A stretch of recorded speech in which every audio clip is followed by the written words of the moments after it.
Kasusnya mirip dengan ibu muda di Tangerang Selatan yang lecehkan anaknya. Kini motif serupa terjadi pada seorang ibu di Bekasi, Jawa Barat. AK mencabuli anaknya sendiri karena suruhan dari akun Facebook Ica Sakila dengan iming-iming uang 15 juta rupiah.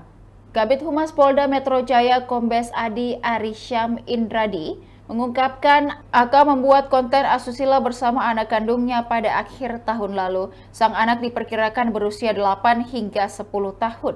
Waktu kejadian memiliki kemiripan dengan kasus yang menjerat R. AK ditangkap di Kampung Rawa Ilat, Cilengsi, Kabupaten Bogor, Jawa Barat pada Kamis 6 Juni 2024 sekitar pukul 5 waktu Indonesia Barat.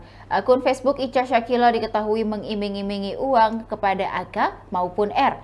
Alasannya sama karena terdesak ekonomi. AK pun mengiyakan membuat video asusila tersebut. Pemilik akun Facebook Ica Sakila sudah masuk dalam daftar pencarian orang.